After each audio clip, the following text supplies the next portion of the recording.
Hello? This is Patti Boo Rae. Chatti Patti. Welcome to Chatti Patti, a podcast from Curious Arts, where we jump into the chalk picture of a creative mind that makes me say supercalifragilisticexpialidocious. Today, I am joined by Dami Fawehinmi. Dami is a multidisciplinary creative, the founder of Navi Media, a platform dedicated to uplifting marginalized communities through media and education. Their work spans illustration, youth work, community organizing, and digital accessibility, with a focus on making creative spaces inclusive and representative for us all. They are based in the northeast of England, with deep ties to the region's creative and activist communities. They've collaborated with organizations like Sister Shack and ESNE, leading projects that center underrepresented voices. Whether through art workshops, panel discussions, or digital initiatives, their work is rooted in making the Northeast a more inclusive and creative space for everyone. Dami, welcome to Chatti Patti. Thank you so much for having me. Thank you. How are you today? I am very good. I've had a really good weekend and just the sun as well. I'm basically like a living plant. I just need so much sun exposure. And I live in South Shields, so like having the beach nearby has just been incredible. That's so wonderful. Yeah. We just discovered, before we started chatting, a little connection, which is that, Dami, you've got family in Texas, where I'm from. I do. I have family. Hi, Auntie Titi. Hi, sorry, I just had to say Hello, folks at home, Texas readers, we see you. So my mum's from the States, originally in Maryland, and so half of her family live in Maryland and the other half live in Texas. But yeah, no, it's always been like every time we have a family holiday to go see them, I love it every single time. So yeah, that's our mutual connection. That's so nice. That makes me very happy to hear because I've been a bit homesick and I'm always... Well, I am going back, but not till, golly, I don't know, it'll probably be November by the time I get back. So I don't get back as often as I'd like to. Well, we might be there at the same time. Oh my God! To go, that's usually, well, we don't celebrate Thanksgiving, but we go around that time because that's when like all the families just, it's easier for them to come together. Because I realized that you guys celebrate Thanksgiving more than like any other holiday in the States. Yeah, arguably it's like bigger than Christmas for getting people together. Literally. Not for like the size of holiday, but it's our like, our meal holiday. So the food is good though. The food is good. I could not. I was like, Thanksgiving, problematic fave. Yeah. The food is good. You cannot fault it. No, we just do like a family dinner and it just falls on Thanksgiving. But it's like, we still have that, because I was raised in like a Christian household. We still have that kind of like bringing family together and just being grateful that we can be together. So that's always lovely. And the food. Yeah, just the food. So speaking of family, Dami, you are based up here in the Northeast, but you are originally from London. Is that right? Yeah. So I moved here in 2018 for uni. So I went to Newcastle University to study media, film and business. I'd been working kind of within the media and creative scape since I was 12. I say working. I think when I was 12, I had a blog. So I had internet access. But you gotta start somewhere, Yeah, I mean, my mum was very validly so being like, you're on the internet, you're posting about yourself while you're at school. I think before you had like YouTubers vlogging, it was WordPress blogs, and it was like, I went on a school trip. I'm nostalgic for the era of the blog. I have to say. It was a lot less, I guess, heavy than it is working in media today. Yeah. It was just fun. That was it. I just did it for fun. And people read them too, which I feel like they wouldn't do now. Yes. Like people wouldn't sit down and read a blog post. Literally, I ended up, thank you to my auntie as well for this. It used to be called Daminella, the website, because that was her nickname for me. And then it transformed to journalsofdami.com, where it's still like, I started blogging about more like political things as well, just kind of using my voice. But I noticed like the readership started to go down because people were preferring like TikTok, video footage. Yeah. So that's where Navi Media kind of started to form into that scape. And is Journals of Dami kind of an extension of something you started when you were 12, basically? Yeah, I would say, I think I have a very deep tie to it still. Like it's still, I mean, it's my Instagram handle. And now it's kind of become more like, I guess, more like a digital diary. Just kind of like wherever I go, whatever I do, but then also still has that original like activist part of it of being like, I have a platform, I'm going to use it. Hello? I could have given you my full government name. That would have been What's it. That? Oluwa Damilola Ruth Kemi Fawehinmi Ayodele. Wow. Say that 10 times. Sorry, it's fine. Just It's say Dami. beautiful. No, I love my name, but like, it's gonna be a I like very the long Ruth podcast. in there. Yeah, yeah. Oh my god, I'll never forgive my parents for that. For the Ruth. Ruth, like I'm not like I don't know anyone 26 named Ruth. Was it for a little like Oh, it was a Bible bit, flavor? Yeah. I don't even know what she did. I'm like, God, I need to like read my Bible. I don't remember. It's been too long. Dami, I would like to know what makes you tick as a creative, because you have so many different strands to what you do, which we'll get into. But before we do, I just wonder, do you feel like there's a kind of core drive or a thread that holds your creative life together? Yeah, definitely. I think my first one is, and I've talked about this like maybe on social media before, but that's anger. And growing up, I'm Black and non-binary, but growing up at the time as a Black woman in the way that the world was working, it was a really bad thing to be an angry Black woman, and it still is today. It's that if I was very validly angry about something, about the way that the world was, people would see that as threatening or she's aggressive and that kind of thing. And it's like, it would just be that drive inside of me that's just like, something is wrong and I feel like I need to change it. And I've kind of remolded anger because I don't want to give society that power of being able to label me as a negative thing. I want to kind of allow myself to feel that anger, because it's no good repressing it at all. I've learned that the hard way. And for me, Navi Media is kind of that outlet. So I can be like, okay, there's not enough representation for example, Black and queer people in the media, and that makes me angry. So I'm going to set up a platform where they can upload content that relates to their experiences, and that kind of gives them that leg up that society won't. I think anger probably was like the biggest starting point when Navi Media started, or any of the work I did. And then I would say today it's probably a mixture of anger, but then also just joy, because I think they both need to kind of find a way to coexist, of that I don't want to be angry all the time and I want to be able to experience joy, because there's so little, in my opinion, there's so little joy happening like on the news. Like it's always something like breaking news this, breaking news that. And it's just being able to find pockets of joy in my work and kind of make that even bigger. So tell us about Navi Media. So Navi Media was incorporated in 2021, I want to say. And it was definitely during lockdown, because I remember that beautifully well. Yes, during that long, indistinct period of time. Yeah. It was a rough time for me, because I'd lost 2 family members, one of whom to COVID, and he was my uncle. He was like my everything in my family. He's been there since like day one. And I'd also gotten my endometriosis and scoliosis diagnosis all within this 1 year. And it was just like, I didn't know what I was doing with my work. I didn't know what was going on with my life, and my mental health and my physical health was just suffering because of it. And for me, I just needed people around me. But unfortunately, lockdown, you couldn't do that. So I was thinking, what ways can I help myself through this really difficult time, but also connect with people? Because when I was in like first and second year of uni, I found joy through like being part of the LGBT society at university, or going out to the coffee shop with my queer friends who are all like Black and Asian and queer, and just talking about that. So that's where we started with online platforms on Instagram to kind of just repost joy that we saw people creating, and being like, hey, do you have permission to repost this to share with other people?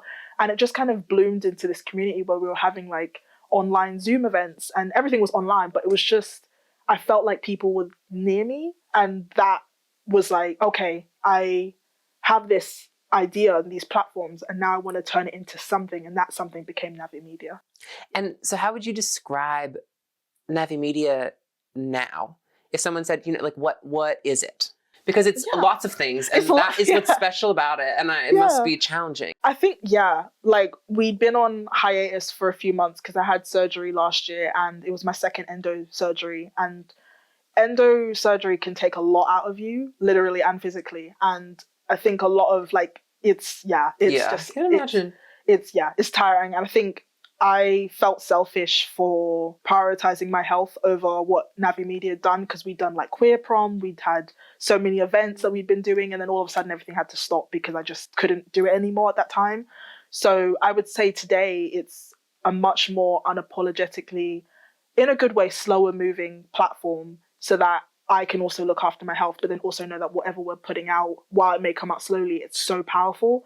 So I would say like a more sustainable platform for marginalized communities to come together, and it has more of a digital landscape now, so that I can like rest and relax. But also we're going to be doing events, but on a smaller scale, just so everything kind of works together. But they'll be good. Did you feel that pressure to like keep it? Because I think sometimes when it's like something that feels like it's just you, or it all comes down to you at least, and you know, you get it rolling a little bit, there's this enormous pressure to keep the snowball going and getting bigger and bigger and never stop, because if you do, it might just, you know, crumble away into nothing. Yeah, just so right, honestly. It's so much pressure. And I think even more pressure because I am Black, and I think some people saw it as an ability to kind of take advantage of that, whether that was using me visually to make it seem like their platform was not racist or not a good space to be. But then there was no genuine connection with the community after that. Mm-hmm. And I felt this kind of pressure to be that for everyone, and not the negative sense, but be there for everyone where there may have been that shortfall. So it just kind of became more and more and more. And I was like, this is not healthy or good, because I'm putting things on that I don't necessarily align with fully, or I didn't give myself enough time to really sit down and be like, what is this going to look like? It was just produce. And that was too much to probably put on my shoulders from a young age as well, because I started this when I was 12, but Navi Media was 2021, I was 22. Right. So I didn't know anything about HMRC. I didn't know anything about like the legal landscape. Realizing I needed to delegate, that was a big lesson for me. I'm curious, what is your relationship to digital media, and how has that changed over time? Because a lot of your work happens online, digitally in various ways. I think about this a lot because on the one hand, that's so cool. It's, you know, you can reach many more people. It's much more accessible to people who like can't or won't be at an event in person for whatever reason. And so many of the kind of limits on what you can produce are gone when you're doing it digitally. But I have found that so much of the digital content that I love and that is uplifting and motivating for me has become mixed in with, and in some cases just completely drowned out by a like very toxic digital landscape. And the internet, it's a hard place for me to go to find solace and community, because those things always exist like one click away from like just the worst things imaginable. How do you navigate that? I think my first one is blocking. Yeah. Like, it's not a solvable, I think, because like, unfortunately with social media, if someone is being abusive on the internet, you can just easily make another account and continue what you're doing. But I think for me, I loved finding people on the internet, because it'll be something like they'd say something homophobic and I'd be like, I have all this information in my brain as to why you're being homophobic and I need to tell you.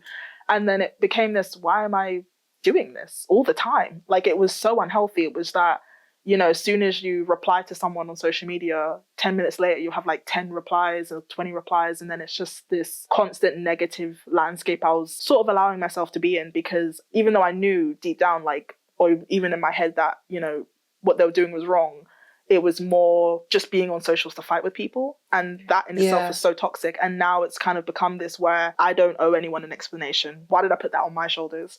So I think for like the way that the digital landscape is, especially because I work in marketing, I'm always on my phone. I think my screen time was unbelievable last week. And it's just, you're always on it. Like our platforms on Instagram, for example, you could go onto our feed and see a lot of positive Black queer media and feel very like connected to it.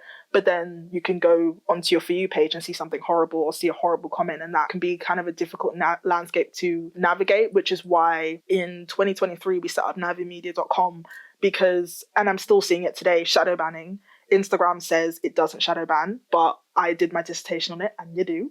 And that tends to happen mostly to marginalized communities. So if you talked about your trans surgery, or if you talked about just anything that Instagram doesn't want you to. I feel like people who weren't aware of this maybe became aware of it through Gaza and Palestine, pro-Palestinian activism, and the way that platforms like just sort of softly, sort of with a pillow, smothered those voices so quickly. It was just even getting pop-ups of like before I post a story being like, are you sure you want to post this? Wait, seriously? Yeah, literally. Like, I would say... They're like, think about it. Yeah, they sent me like, are you sure we've had posts like this be reported before? Are you sure you want to post this? Right. And even my own page has been shadow banned. I'm still going to have my pages up because I think people still being able to find those spaces is incredibly important.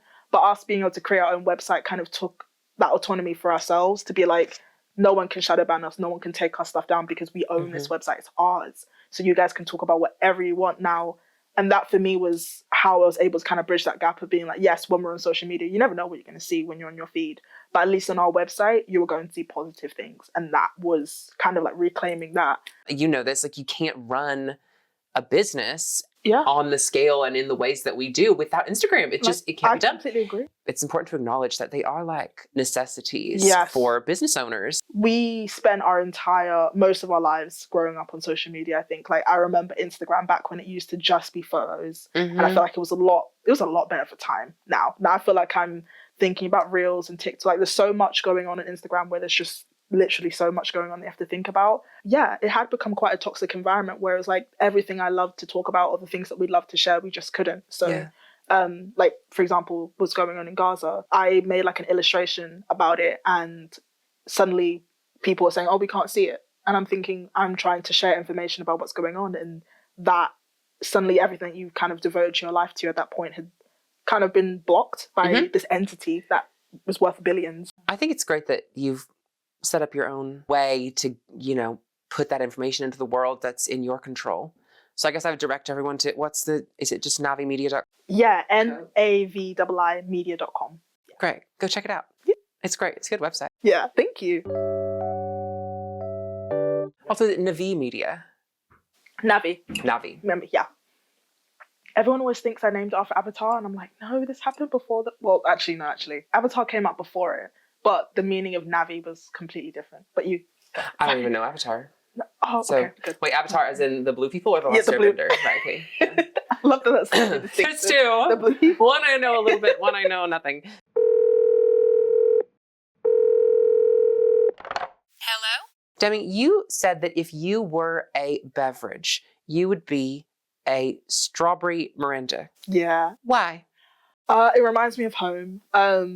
I grew up in southeast London originally before we moved to Essex. Before the gentrification, it was just this beautiful hub of everyone helped everyone.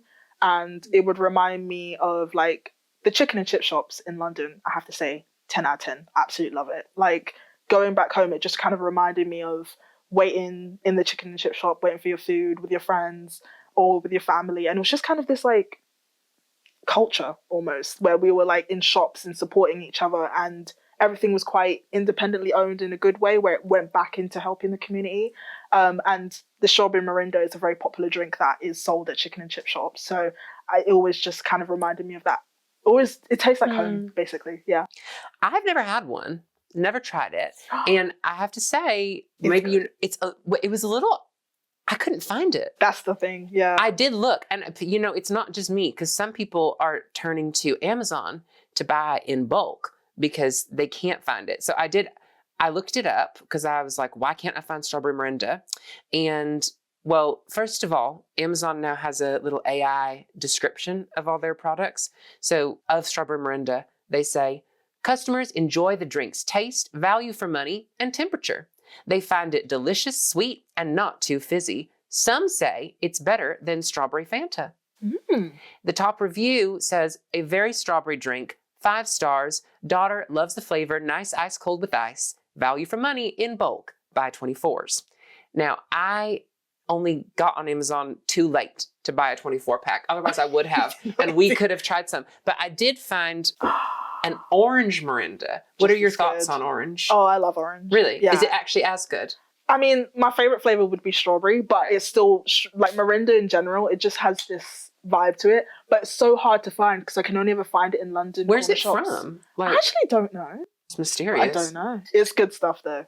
Like, beautiful color. Look at that color. A lot of the Amazon reviews talking about, so if you're readers who are listening along, it is orange in the way that jack-o'-lanterns in the Disney Halloween decorations are orange, like Thank just the most you. orange thing. Lots of chat on the Amazon reviews about the color used, the coloring used in the red, in the strawberry in particular. It's very alarming. Yeah. People love it though. Yeah. They say that someone said, tastes good, tastes like the way things used to taste before the government said they couldn't put all the sugar and the colors in them. I bet that's probably why. This is my first sip. Here we go. That is delicious. Like, imagine this on a hot day, like somewhere sunny, you're on a beach. And it's not too fizzy. No.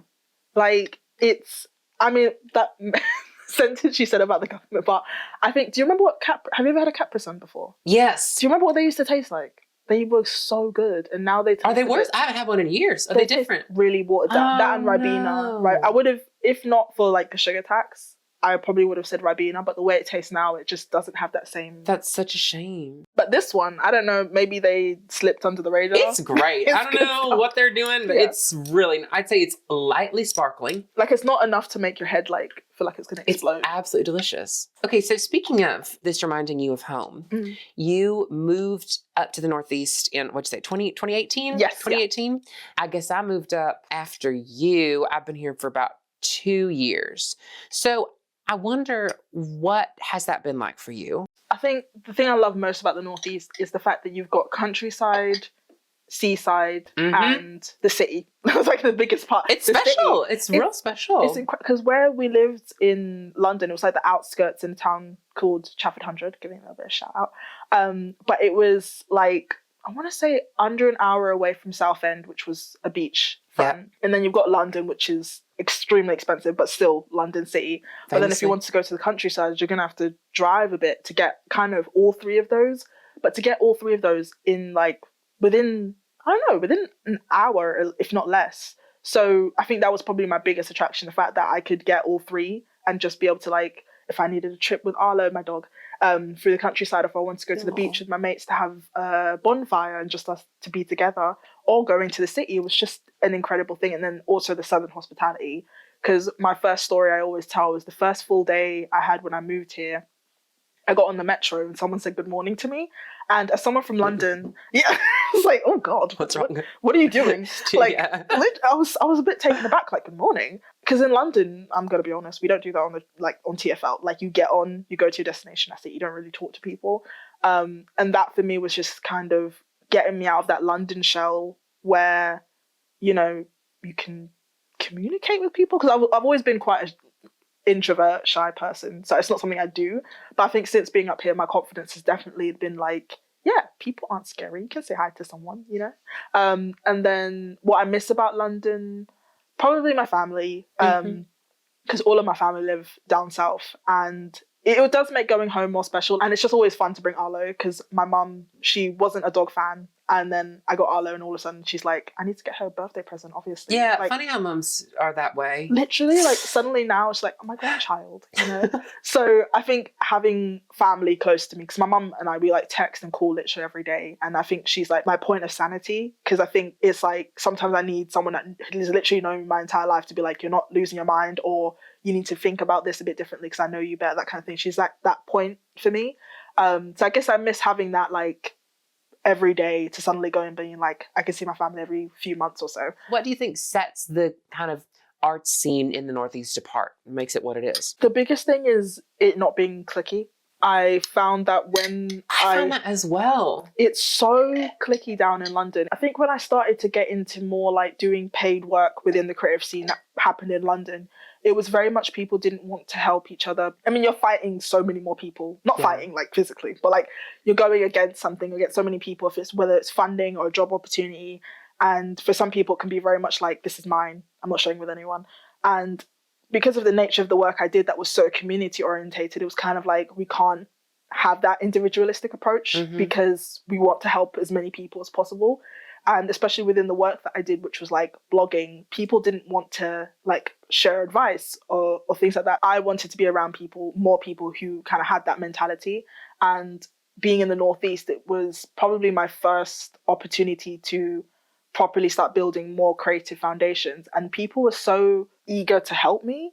And it was like, oh, I think I want to get into this, but I don't know where to start. I'm going to message someone and they'll be like, yeah, come along, like come shadow or something. And I think Curious Arts was probably one of my first instances into that, of seeing their events, attending their events, and then actually getting into the networks and understanding how that operates. I wish more people had like that kind of open door policy where it's like, you know, if you don't know something, I'm happy to help. Like if someone was like, oh, can you teach me about getting into media? I'd want to pay that forward and be like, oh yeah, absolutely, come watch what we do, that kind of thing. And then that's when I started to make more friends within the creative scenes, like my mate Chantel. Yeah. Do you want to talk about Sister Shack a little bit, speaking of? Yes. So my mate Chantel has been running Sister Shack for quite a few years now, and she has done some incredible work through the years. And her focus has always been putting global majority queer people at the forefront. And for me, that was massive, because I think my first instances when I moved to the Northeast, not all of them were positive, whether that was like racial assault or slur. Like I was walking down Northumberland Street and someone said the N-word to me, and that was on a match day, and that's the biggest reason why I don't go out on match days anymore, because I just don't feel safe. Like I'm black, I'm queer, and like if I'm wearing certain buttons or badges, it just makes me more terrified to be out on days like that.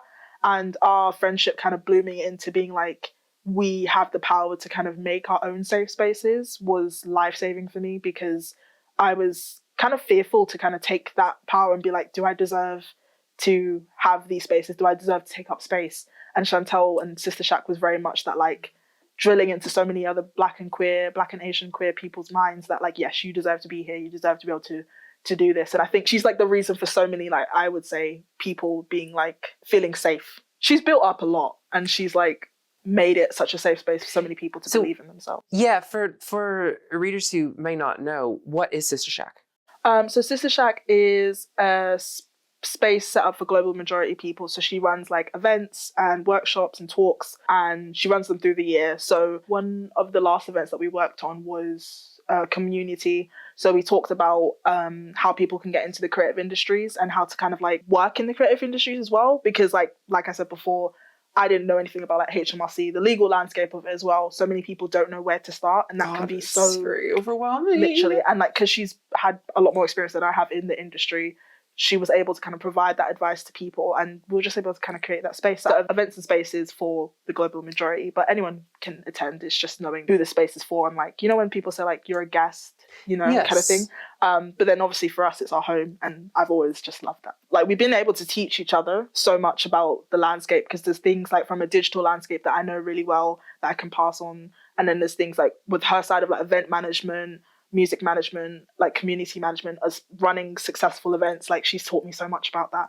and it's just nice to know that you don't need to doubt yourself, because we can be that I guess representation for people to be like, you can do it too, you know. Plonk, plonk, plonk, plonk, chatty, patty, boom. This is actually a game changer for me. And now I want to try the strawberry one. This is the thing. I feel like if I get more people drinking it, it'll become people more popular. Will stock it. Because if I could get this in my like an Asda or Tesco or something, my life would be changed forever. This is much better than Fanta. Like not even in the league. I feel like Fanta's very sweet. Lemon Fanta though, when I'm on holiday. Never had it. Oh my gosh. It's in Spain. They sell the best lemon Fanta I've ever had in my entire life.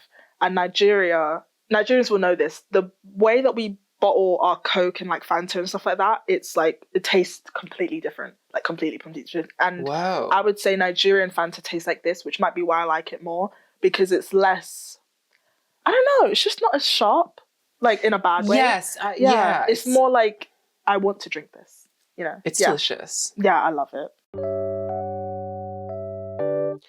Do you still do much illustration? I do, yes. So I've been an illustrator, I want to say 2 years now, about. So it used to be called Visuals by JOD, but I have ADHD and I forgot to renew the website license, so I lost the domain. It happens to the best of us. I was like, one day I just logged in and it was suddenly like, it was a very weird website that had taken it, so that's all I'll say. Wait, they took it? Well, yeah, because some people actually monitor when domains expire, and then what they'll try to do is you'll be like, oh, I need the domain back, and they'll charge you for it. So like, oh, have you got like £800 to get your domain back? What? It's wild. That's shocking. It happens to a lot of people. So I mean, people, I guess, like me, forget to God, check your website. Yeah, I'm please. checking mine. Like, this is one piece of advice I think is really important, is please make sure that your domain and all that information is held privately. So like, if you use a domain like GoDaddy, you can actually turn it off to be like, so they don't know your location. Because before it would say my name, my address, because that's where the website was set up, lots of information. So now I've kind of been able to blur that out. So it would just say like, this is owned by somebody, but you don't know who. So that's just another level to keep yourself safe on there. But yeah, I don't know if did I answer your question. Yes. Yeah. I forgot what the question was. I did too. But I just got carried away and needing to go check on my digital security. Oh yeah, the illustration. Illustration. Yeah. So you've been doing that for like 2 years. Yeah. And you've got a new website, which is now called sunny'sartstudio.com. Well, that's better anyway. That's really nice. Sunny's my other name. Because I love to smile, and I'm not today because I forgot to wear my brightly coloured clothes, but I usually wear brightly coloured clothes. I've been drawing since I was a kid, but I think I found my illustration style within the last couple of years, because I always loved, even today, like children's books. I love seeing how they're illustrated, and I love cartoons. So it was like, how can I create the people we don't see in the illustration world, or just in the world in general, and just kind of amp that up. Like, I've drawn like black and queer fairies or black queer mermaids of different sizes and abilities and everything, and it's just like, it's wild to think I have this pen and I can suddenly just illustrate anything.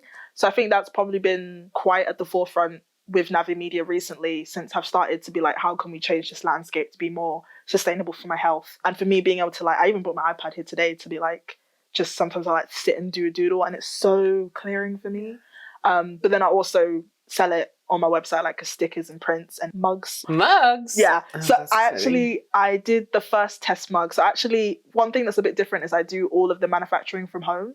What? Yes. I love... What, stickers? Yeah. Mugs? Yeah. How do you do a mug?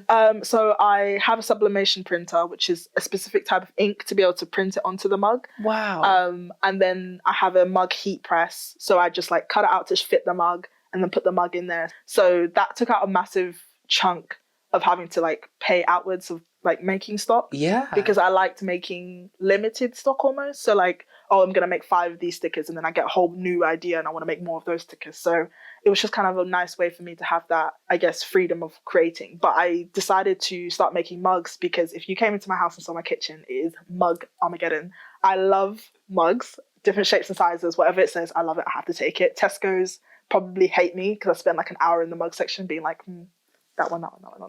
We made our first test mug yesterday, and it came out so beautifully. It was like, I drew a koi pond, like a queer koi pond. So what makes it a queer koi pond? It's just koi fish with like a trans flag on a koi fish. Beautiful. Yeah. Aww. So I usually do quite a lot of animals as different identities. So like we had like a trans and a lesbian butterflies, those kind of things. And I just love that whimsical aspect of it. But yeah, mugs, by the time this comes out, the mugs will be available. Are you all caught up with Chatti Patti? Oh, I want you to know the Oscar results so we can discuss. I was invested in Amelia Perez not winning anything. Yes. It did, unfortunately, I'll tell you. Oh, really? Zoe Saldana won Best Supporting again. Wait. At the Oscars. Which is really crazy. I'm sure even she knows that was a terrible performance. She must know in her heart of hearts, when she looks in the mirror, she must know. It was so bad. Have you watched the full film? Yes. I have not watched it. I finally, after the nominations, I was like, I guess I have to watch it. I guess I have to know. And here's the thing about Amelia Perez, which maybe this should also be on the pod.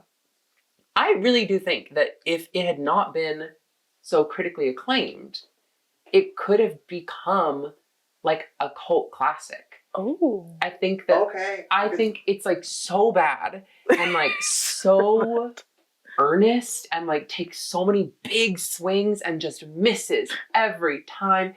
And it's like transphobic in like such a campy way. I really think that there's a parallel universe where the queers really like... So is it worth watching for how bad it is? I like can't stop thinking about it because it's so bad. Like it... I can't even describe it. You just have to watch it. I actually need to watch this. We need to watch it. What advice would you give to someone who's just starting out. Obviously, you were 12 when you started what would eventually become what you're doing today. So for someone who maybe has some ideas and a drive and is just gonna strike out on a new project, what advice would you give them? I know a lot of people would be like, oh, just get into it, just do it. But honestly, it's the truth. I think a lot of the ideas I've had, I've discarded out of fear of doing it and thinking, oh, who's going to like this? Who's going to come? And like the Midnight Commune, for example, is one of the platforms that operates under Navi Media that's been on hiatus since my surgery. But it essentially started after I went to a club. And I don't like clubbing. Like clubbing is just not for me. It's just sensory overload and everything. But this is when I used to go, and I had a panic attack in the toilet. And unfortunately, there was no like support for that, I guess, because before, like, clubs were mostly, you just go to the club. There weren't like safeguarding installed in some places. And I remember literally just walking out, getting into my car and going home and just like having a very depressive weekend, because for me, it made me feel like people my age, I'm 26 now, but at the time it was like, I'm supposed to love to do this. And it was that pressure to be like, I think I have to do this. And then I sat down with myself and I was like, what would you love to do if you could? And I said, I would love to, go out in an evening with my friends and do something artsy and really calm and have like sensory toys and safeguarding and things like that. And so the Midnight Commune was born. And it was so beautiful for so many people. Like, we only hire marginalized communities to work at the events. So whether that's our life models, for example, so people can come in for about 2 to 3 hours, make some art, whether that's tote bag painting or illustrating a life model. We have sensory toys. Arlo's usually there, so she's quite like cuddly. I remember the last one we did, someone was in like the sensory zone with Arlo with the noise cancelling headphones and playing with a sensory toy, and Arlo was just laying on their chest. And I could just see in that moment so many people felt like there's other spaces that they can go to as well. So like, we have people who absolutely love clubbing and they absolutely love the Midnight Commune. We have some people who can't go clubbing, whether it's for accessibility reasons, and they love coming to the Midnight Commune because we essentially create this space where it's like, you can go out in the nighttime economy and have a great time and do something calm and still get home at a reasonable time, because I'm usually in bed by 10. So our events usually finish around 10 and I'll be home at 10:30. I love it. So I'm excited to bring that back now that I'm like in better health. I think that's such a good point. Like, we forget, if we take a genuine interest in something, the odds that someone else also will are actually very high. Like, if you just really feel excited about something, there will be other people who also do. And it might, you might not find them right away. Sometimes it takes time. Yes. But I didn't find my people until I moved to Newcastle. Like, I've had friendship groups before I moved to Newcastle, but all of them, I was the only queer person in them. And it felt like something I was constantly having to educate them about. And I was like, I don't want to, like, I want to teach, like, obviously Navi Media is like an educational platform, but I don't want to be in a safe space where my only purpose, it felt like, was to educate you about why that slur is wrong or saying that is wrong. But when I'm around my queer friends, it's like, we just get it. Like, we just feel that vibe. We're not the only like calm space event in Newcastle. There's like other paint and sips. There's like, we're not the ones that invented it. So there's definitely an audience out there for what you want. It's just, taking that plunge and doing it. And, we've failed publicly before. I've had a lot of ideas and things that I've done that didn't work out, and you just kind of take it on your shoulders and be like, what's next? And there's always something around the corner that's always a lot of fun. So that's great. Demi, thank you so much for coming on the show. Where should our readers find you if they want to take a look at your work? Yep. So my Instagram is @journals of Dami. So like journals and then DAM for mother I. And our Instagram is Navi 2 Eyes Media, and our website is navimedia.com. So if you go onto our Instagram, you'll find all of our links and everything on there, because I love a good bio. Like, I love bios that just explain who you are. So yeah, it's all in there. Thank you so much, Dami. Thank you for having me. Thank you, readers, for listening or watching, as the case may be. And we'll see you next time on Chatti Patti. Chatti Patti is a podcast from Curious Arts, hosted by me, Patti Boo Rae. The show is edited and recorded by TJmov. TJmov also designed our logo. Production assistance from Max Easter and Rayanne Bose. To see more about what Curious Arts is up to, go to their website, curiousarts.org.uk, or follow them on Instagram @curious_arts. To get more from me, follow me on Instagram @_Patti Boo. Thanks, y'all. Chatti Patti.